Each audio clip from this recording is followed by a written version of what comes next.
dirty. I want to start by saying that I am nervous and this is really out of my comfort zone, but I feel like this is like been overdue. And so just expect these quite often, I guess, or don't expect them at all. I don't know. Who knows? I'm Destiny Little. I am a personal photographer for CJ Garner Johnson. I'm a creator. I'm a director. I'm a documentarian. I make documentaries. I've shot professional sports. I've shot high school sports, D1 sports. I've done just about everything I've ever wanted to accomplish. And so today's topic is betting on yourself is scary, but it's worth it. Sometimes I feel like I can write on a piece of paper the exact timeline in which certain things changed my life and certain decisions I made were life-changing. But at the end of the day, obviously, do I really know? Not sure. But there are some really defining moments in my career. And a lot of them required sacrifice. They required me to make a really big decision in regards to my life.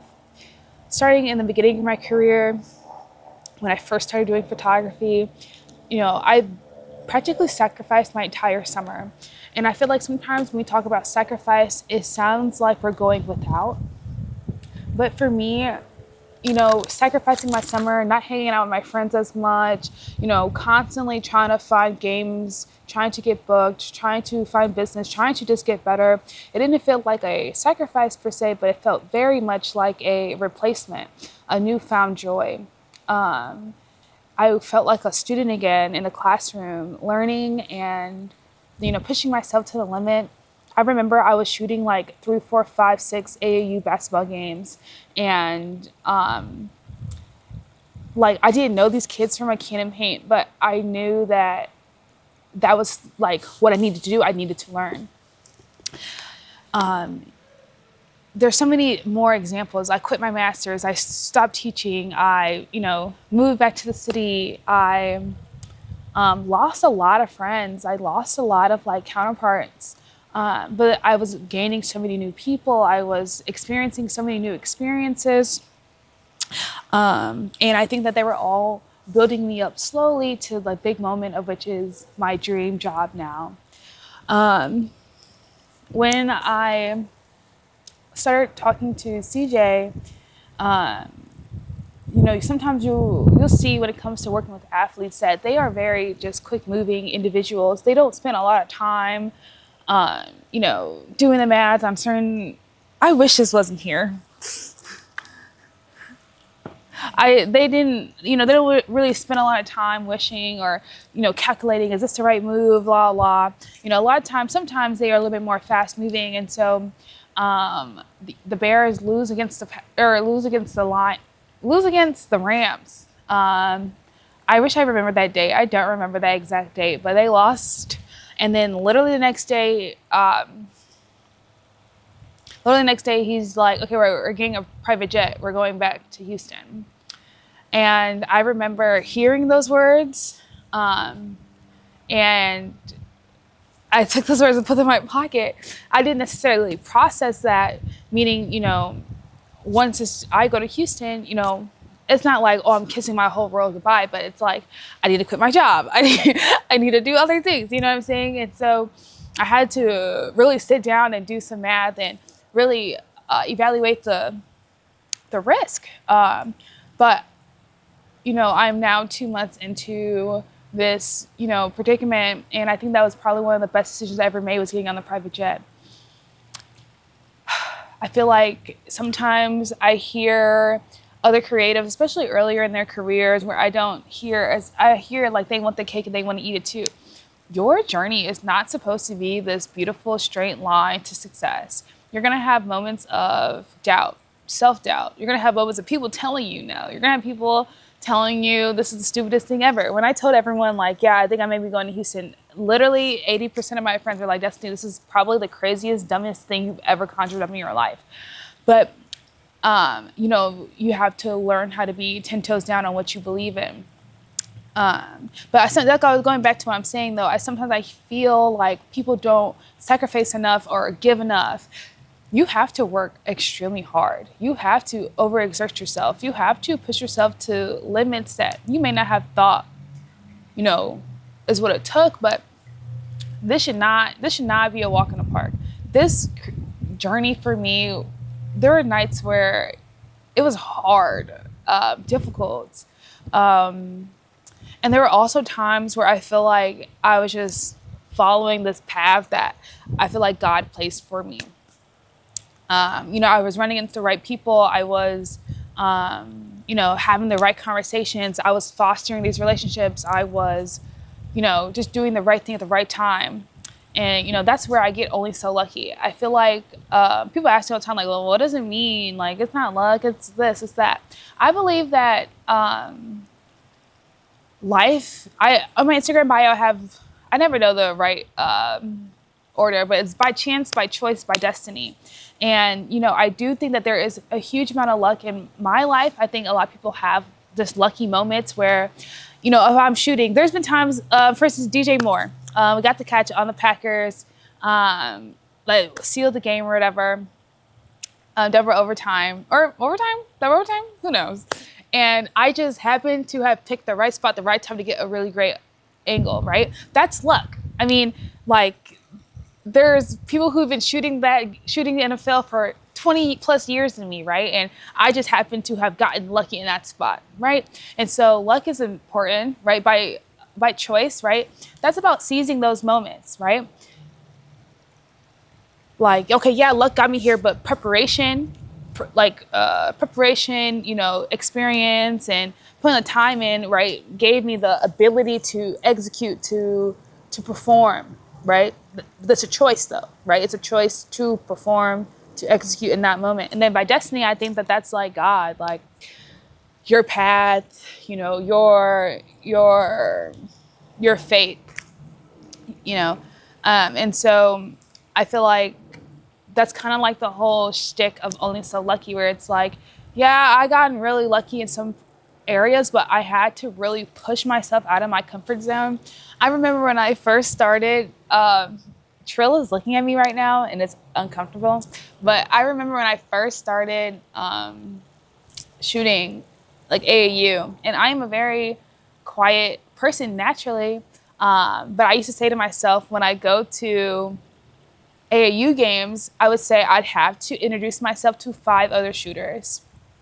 And I would separate Destiny a little, and my name originally was Flix by Destiny. And I would say, Flix by Destiny is here, and so she is an extrovert, she is outgoing, she is friendly, she is, a people person, and so I would have to flip a switch and, go and, talk to other people, and I truly know that is, really what helped me grow so much. And now as I become Destiny Little, who runs Only So Lucky, I have became way more, sociable, friendly, extroverted, whatever. But I just say all this to say is this is not going to be smooth. You're going to experience a lot of big feelings, but they all will prepare you for the grand scheme of things. There's so many times in which I can reflect on my journey and be like, damn, maybe that moment is what helped me prepare me for these moments I have with CJ, or this moment is preparing me for this moment this way. And so I just say, don't take every rejection as a no. Really, when people say rejection is just a redirection, I mean that. There's so many times where people have said no, and that has been the best no of my life. It has saved my life. That I didn't get stuck, right, doing something like that, and I was able to pivot. I was watching Tyler, the Creator. It was his Instagram interview group activity thing, and he's constantly throughout the thing, he's always just talking about pivot. You have to be adjustable. You have to be adaptable. You have to be able to, okay, this is a no. All right, bet I'm going to find my yes. And, I don't know. It's just, guys, I mean it when I say it, if you feel terrified, scared, unequipped, unprepared, you're probably in the right place, right? If you feel on top of the world and you're the best thing since sliced bread, you're probably not putting yourself in rooms in which you don't belong in, right? There's so many times where I was walking into stadiums and arenas and, you know, ballparks, and I'm literally just shaking in my timbers, and not because I was insecure, but it's like, this is just freaky, you feel me? And so I just feel like, make sure that you're feeling that way. Make sure you're taking these risks. At the end of the day, I feel like, if things go left, like, think about how far you got. Like, why would your story end there? I don't know. That's what things that I think to myself, like, why not me? Why am I not living my dream? Why couldn't I live my dream? There's people living their dream every day. And there's this Instagram, like, reel or something that it was like, there's a shitty photographer working for your favorite player right now. And it's not because he's any fucking better. It's just because he knows how to network. And like, literally, that's how the whole thing happened with me working for CJ. It literally is like, I just talked. And granted, right, I won't like dismiss, right, the fact that I was already in the stadiums and I was already experiencing Z. But at the end of the day, anybody could have sent the DM at me. You know, anyone could have probably gotten there. So I'm just saying to anyone, and I'm really talking to like younger me, like, ask more questions, take more risks, request more things, you know, because I feel like me being so temperamental and shy and green and naive and scared and so afraid to know, nowadays, I don't care if someone tells me no. Like, I asked for something, or I asked a couple NBA players when it was summer league. I was like, I would literally get to Vegas. I would literally whatever. I just want to work. And a couple of niggas was like, all right. A couple of people was like, okay, yeah, I'll let you know, whatever, so bada bing, bada boom. But like, did I go to Summer League? No, I didn't. But did I plant seeds? Yes. And like, from those seeds that I had planted back then, now some of them players are they were in the G League, now they're in the NBA, and like, now we're like talking, because it's like, wow, she believed in me in the G League, la la, now, you know, I'm big dog. No, it's cool. So I'm just saying, bro, like,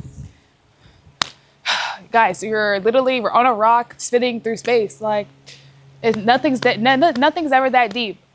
And everything starts with like just small shit. And like, don't let the thing that's in the way of you becoming successful don't let the thing that's in the way of you becoming successful be like pride and ego and like little shit. Big things should be in your fucking way. Like, you know what I'm saying? So, I don't know. I feel like I've gotten more comfortable on camera as well as this has progressed. I really hope the audio is good. I swear I'll crash. How long have we been recording? 13 minutes? All right. Peace, love, happiness. There's a man walking behind me. He's looking. Is he still looking? I can't see no more. I'm trying to think, is there anything else? Make sure y'all like, comment, subscribe. I'm gonna get better with these. I think it's gonna take me some time to like really warm up to y'all. I just feel like this is stuff that I would wish I had to look to, listen to, relate to, especially as like a young Black woman in this field, right?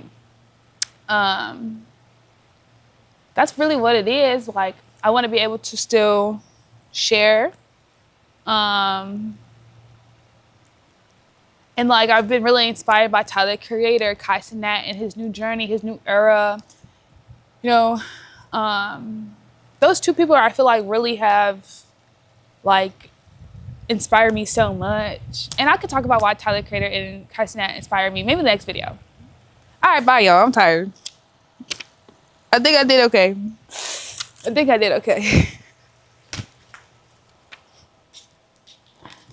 Okay, and I'm just gonna do it like this.